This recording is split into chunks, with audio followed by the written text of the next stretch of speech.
Ziz came out a while ago, right?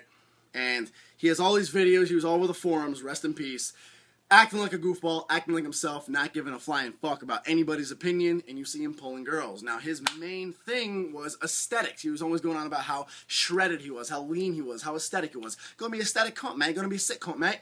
He was always going on about aesthetics. Problem is, a lot of people in the fitness industry took that the wrong way. They would see Ziz going out there, acting confident, going on about being shredded, and they see him pick up girls. They think, oh, he's picking up girls because he's shredded. And that's where we all spiraled into a fiery mess of misconception. And that's why so many guys are barking up this tree of trying to look good and aesthetic and super ripped so they can pull girls and get disappointed and get disgruntled and get sad and give up when they don't see too much of a difference in their love life after they've gotten shredded. And that's because everyone made a big old mistake. It wasn't the shredded aesthetics that got Ziz the girls. It was his confidence. So I'm banging out this video right now because honestly I'm hoping it can get spread around a little bit and I'm hoping it can help people out. I'm not going to front. I started off 104 pounds my freshman year of high school. I was underweight. I had bigorexia or bigorexia, whatever it's called, to the max. So I was all about size, and obviously I wanted to achieve that muscular physique for the girls. But eventually I came to realize that I was putting all this energy into my body, trying to look good for girls, and my luck wasn't changing. I wasn't pulling anything new that I was ever before. I'd get more compliments than before, and girls would maybe refer to me as hot more so than before, but I wasn't actually getting them. And eventually, down the line, I came to realize it was me. It was my confidence, or lack of confidence. Now, here's the big point. Women are not visual. Women don't give a fuck how shredded you are. They don't. They don't care how aesthetic or how shredded you are, because in reality, in real life, Shannon Tatum has an amazing body to most women. In real life, if you simply have a flat stomach with a shadow of a line going in the middle, you have abs. But we in this fitness industry are so focused on our bodies, and we're so focused on getting away from the big insecurity that we all began with, whether we're underweight or overweight, that we think it's all about our bodies. And we think about how we look at women, because men are visual. It's proven men are the visual gender. Women are not the visual gender. Women are more on, they base their actions more on feelings and emotions. That's why they always say, if you can make a woman laugh, you got her in the bag. Women just need to look hot, and they got us in the bag. That's because men are visual. Only other dudes care about how shredded you are. Perfect example, all you guys, all my fellow NWB fam, right? You guys don't give me a hard time about how fat I am all the time, right? I said all the time like 5 times in a row just to really emphasize that. You guys always go on about how fat I'm looking, how soft I'm looking, how off-season I'm looking, how I need to cut, I need to get lean, this and that, right? And I agree. I call myself fluffy. I made the word fluffy. I agree with you completely, 100%. Funny thing is, hanging out with some girls earlier this summer when we were on the beach, I was joking about how I'm not ripped like I was last year, how I'm in my fat season right now, I need to cut down, and they go, ha ha ha, actually laugh at me and make fun of me and call me anorexic because they claimed I was already ripped.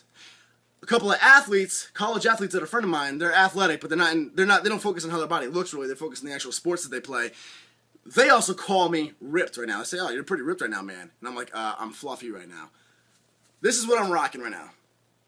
Right now. This is what I consider fluffy. As far as competitions go, as far as photo shoots go, to the fitness industry, this is fluffy. I could not do a photo shoot or a show right now.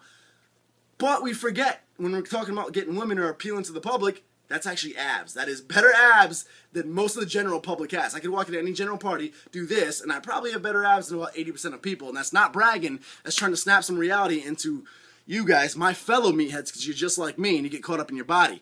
Point of this video is to remember, aesthetics is not everything. Don't stress about aesthetics. Last year, I didn't pull nearly the amount of luck with the females while I was shredded. I was pre-contest last year than I have this year when I'm fluffy and fat, right?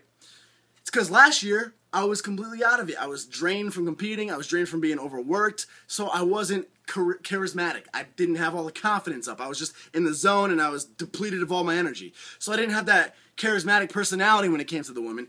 So yeah, I get called hot. Yeah, you get asked to take pictures with or whatever, and you get a little bit of luck here and there. This summer, when I'm energetic, I got my confidence back, I'm all about just being myself again, feeling good again, had better luck than ever. In fact, it's funny, recently I just got a new girlfriend who actually literally looks like, basically like Barbie at this point. And she does actually kind of look like Barbie. It's funny. You guys might have seen her on my Nick Right Live video or on my Instagram. But I got a few comments under it like, Nick, how did you actually pull a girl like that during mid-dreamer bulk? Because to the average girl, I'm in good shape. This is good shape. It's all you need. How I got her was by being funny, by being myself. How you act around your friends, how you act around your family that you're most comfortable with, that's how you should try to be around girls, because that's the real you. When girls see that, they see that, oh, he's confident. He doesn't care about anybody else. That's confidence, and that draws them in. When you are not afraid to be yourself completely, you just act like your goofy self, girls don't look at it like, oh, he's an idiot. It's actually the opposite. They see it as, oh, he's not going out of his way to change or put on an act for me. He's not trying super hard for me or trying to impress me. In other words, he doesn't want me or he doesn't care if he gets me. Wow.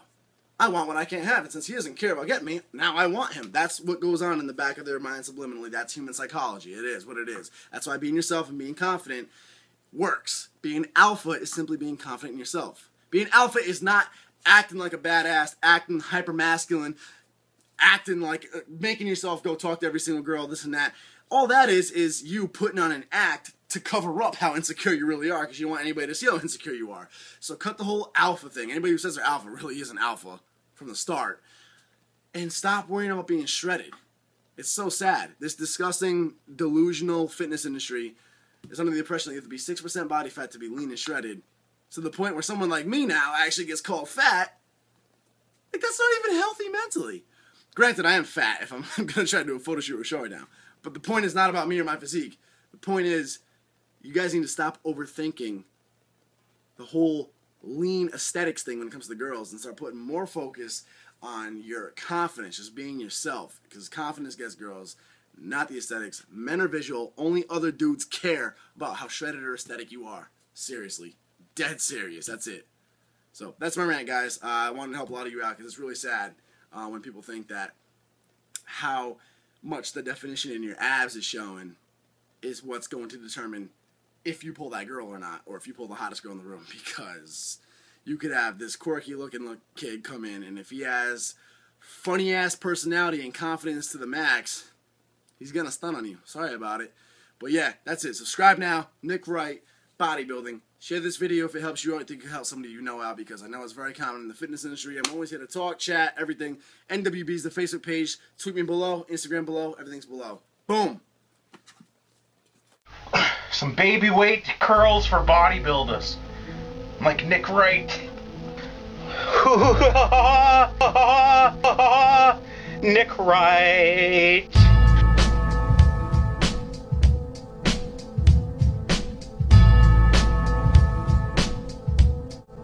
Hammer curls. You can go pretty heavy on these, but we're going to go kind of light because it's the end of the full routine if you're following my split right now. Feet together so they're out of the way of your hands. You can keep yourself pinned nice and tightly. Shoulders retracted, butt flexed, chest puffed out, nice straight back, upright shoulders. You want to curl with your arm pinned into your side. You simply hold the dumbbell lengthwise. Curl it right up. Now we're going to twist the elbow in front of us and curl up to our chest. So your elbow's still pinned in against your side. You're literally just pivoting your elbow in front of you, and then you're just curling up towards your opposite pectoral. These are called pinwheel curls, or in curls, as Nick Ferraro likes to call them. Basically, they're hammer curls with a slight twist. Bringing your elbows and your hands inward like this is actually going to really target the brachialis, which is that cute, small, little ball-looking muscle in between the bicep and the tricep on the outside of your arm. Now, if you can't tell, this footage is shot in Wolfgang's gym, and I'm wet as a ghost, and I'm fluffier looking. So this was clearly back in, I think, early spring that this was filmed. This is back in Virginia. So obviously I'm much more lean now, I'm much more tan now, I look better now, whatever. But when I'm cut, you can see the brachialis popping out. Arnold Schwarzenegger was known for them, and that's exactly what these will do. So the 5x5 routine is in the info box below. As always, you can click on it and see the whole entire split for yourself. This is just a series that's bringing you in order, obviously. I know a lot of you are going to get mad because all my subscribers literally just turn on me and hate me during these informative videos. I don't know why. You guys are awesome during all my other videos. The second I do an S by S or an informative video like this, everybody just hates me. I got nasty comments in that last step-by-step video. But whatever. I'll take the ridicule because hopefully this will be able to help a bunch of new lifters out there, or lifters that are just trying to improve and learn new techniques. Even if you guys already know this stuff, there's a million kids out there who are just getting started now, and that's what I'm all about. That's what Nick Wright Bodybuilding's all about in the first place. So if you guys are going to get mad at me and hate me and call me nasty names during these informative videos, I mean, I guess just here's my challenge to you. Try to make them funnier and more creative than they have been. And I guess we can roll with that. All right, family. Hope you enjoyed it. If you're brand new to this, hope it helped you. If you already know these, well, just like the video for me. Just like it. Just like it once. Later, guys. Subscribe now. What up, fam? Use a 7-foot Olympic barbell. They're way better than the fixed bars. That gives you much better weight dispersal. Start with your feet planted. Retract your shoulders. Puff your chest out. Drive those elbows in towards your side. Staple them against the side of your stomach. And keep your elbows slightly forward towards the front of your stomach. Don't drag them backwards behind you. It's going to take away from the range of motion, the tension of the bicep. I keep my elbows pinned in, my grip just outside of shoulder width. You can keep it at about shoulder width if you'd like to. The closer in your grip is, the more of the outer head of the bicep is going to target. Try that. The wider your grip is, the more of the inner head it's going to target. But overall, the straight bar is going to target both heads of your biceps pretty easily. So I start off with strict form, of course. Elbows pinned in, squeeze at the top, and a nice slow negative on the way down. That slow squeeze on the way down is what's going to tear apart the muscle fibers and cause growth. Squeezing at the top, make sure you get a great contraction. What you're going to see next is an example of cheat curls. Normally I do this with a heavier weight, 135, but again, if you're